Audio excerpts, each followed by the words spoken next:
Welcome back to the Transform Your Mind to Transform Your Life, the podcast. You're listening to 5 Minute Fridays with Coach Myrna.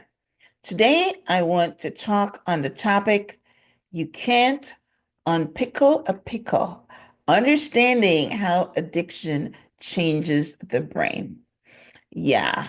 One of my most favorite quotes is a brain that's been expanded with knowledge can never be returned to its original condition. So it's the same thing when you fry your brain or you pickle your brain, then it's very hard to go back to where it was before.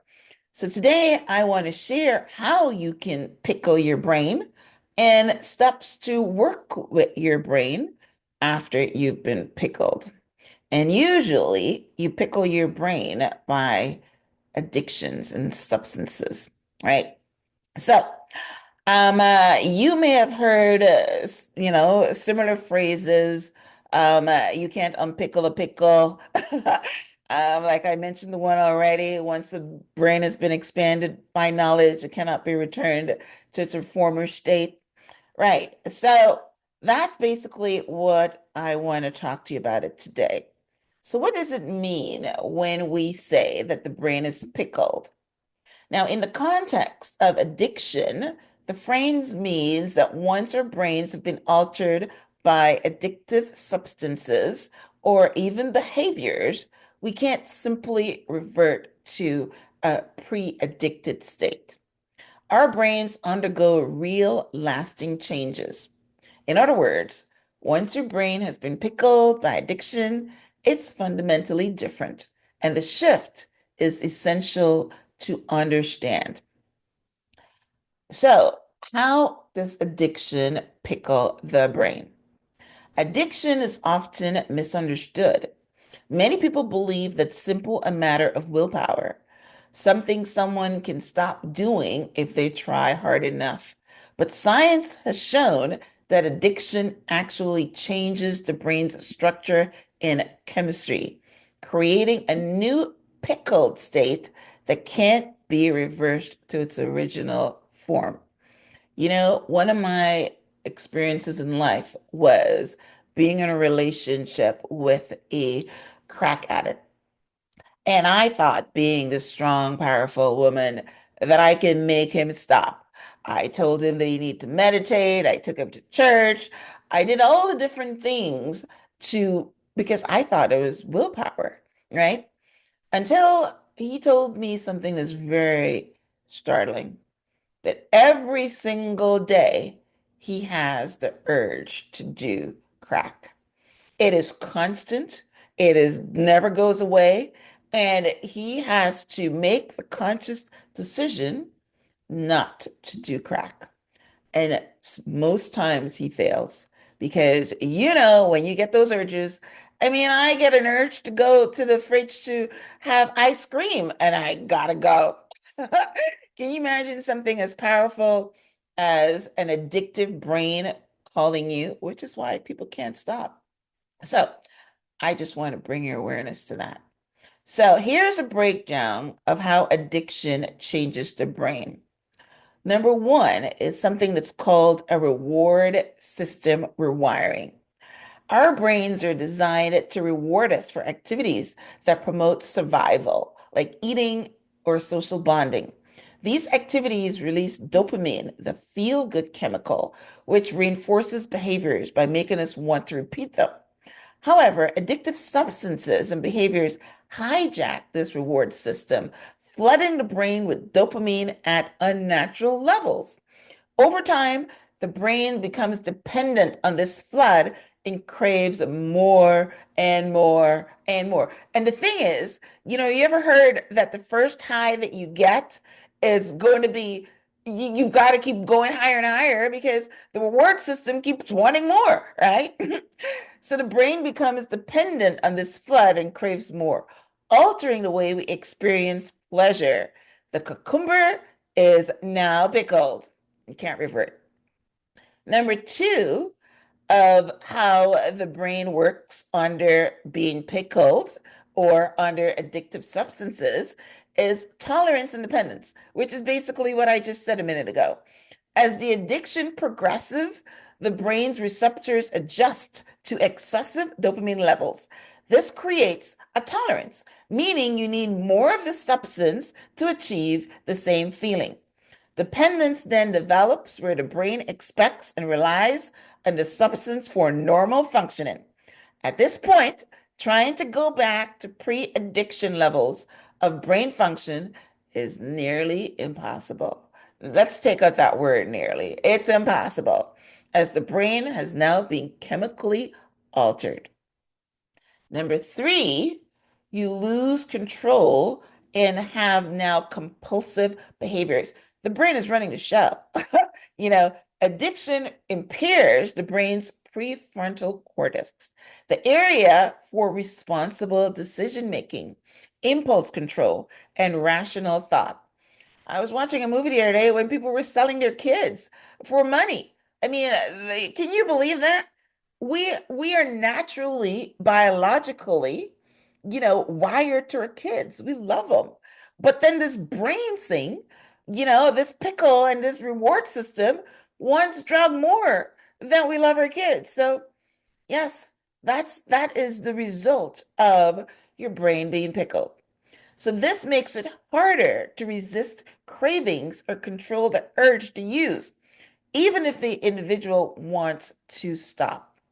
The brain is no longer a cucumber with flexibility in decision making.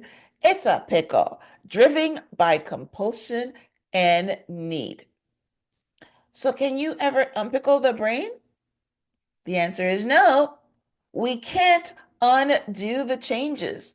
However, that doesn't mean recovery is impossible or that change can't happen.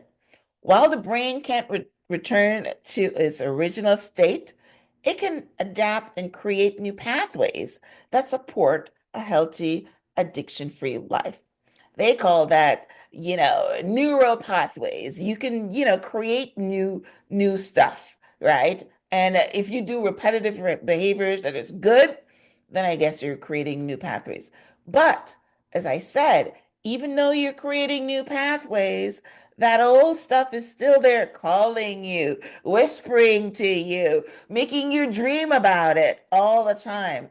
And it takes a tremendous amount of willpower not to say, I'm coming.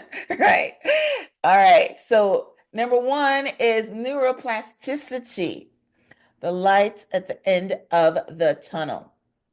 Neuroplasticity is the brain's ability to form new connections. In recovery, individuals can build new habits and thought patterns, training their brains to work in healthier ways. Though the pickling can be undone, the brain can find ways to function differently, reducing cravings and supporting recovery. Number two is support and reconditioning. Recovery is a lifelong journey that often includes therapy, support groups, and lifestyle changes. Without support, people in recovery can establish new routines that minimize triggers and reinforce healthy habits, creating new brain pathways and making sober living more manageable over time. Number three is mindfulness and behavioral therapy. Therapies like cognitive behavioral therapy, which is CBT, sorry, and mindfulness practices helps individuals regain control over their impulses and rebuild the function of their prefrontal cortex.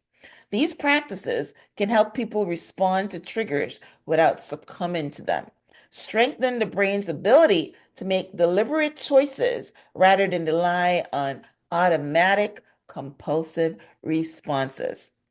Takes a lot of work. Everything takes work, which is why a lot of people fail. When they put you in those, you know, rehab places, this is what they're trying to do. First, they're trying to starve the addiction, and then they're trying to build newer pathways. But it doesn't mean that when you get out of there, you're not going to have these same thought pulses and you're not going to, smell something and be triggered, or somebody hurts you and be triggered. It's a lifelong journey and it takes work in order to work with a pickled brain because your brain is still pickled. So, what you need to do is embrace the journey forward. Understand that changes the brain is crucial, not an excuse, but as a framework for compassion and realistic recovery goals. For those in recovery or supporting someone on this path, it's important to remember that while the brain may be pickled, it can still be reshaped, rebuilt, and guided towards healthier ways of living. So while you may not be able to unpickle the pickle, you can work to live a life that embraces the changes and moves forward with resilience and hope. With the right support, patience, and commitment, anyone can find a way to thrive, even if they've been pickled by addiction. The journey may not be about undoing the past, but rather embracing a new way of being that brings perfect purpose and fulfillment in recovery. So, that is one way that we can work with a brain that's being pickled. Now, I focus today on the addiction, but there's a lot of things that can change your brain and pickle your brain. This is just one of the ways. So you've got to be careful what habits you form because habits is another thing that pickles your brain because what happens to habit? It is something you do unconsciously, automatically. And sometimes you don't even know you're doing it. You're an autopilot. That's a brain that's been pickled, but not as bad as if it's been pickled by chemical substances. Because with the chemical substances, you know, it can't be unpickled. Habits you can change, but you can still pickle it from there. So thank you for tuning in to this week's episode of 5 Minute Fridays with Coach Myrna. I thought the topic was tantalizing. You can't unpickle the pickle, and that's why I wanted to share it with you. But I hope you got some good information, some that maybe might allow you to be compassionate to someone that's going through addiction because yeah, it's a hard journey back. All right. Thanks again. If you've got a comment, I would love to hear it. Put it in the comments on the video or even on Instagram or any place that I might post this. Also, if you're listening to this on iTunes, would love for you to subscribe. I do these episodes every couple of weeks, and I always try to share information that will allow you to transform your life and live your best life now. So thanks again. Until next time, namaste.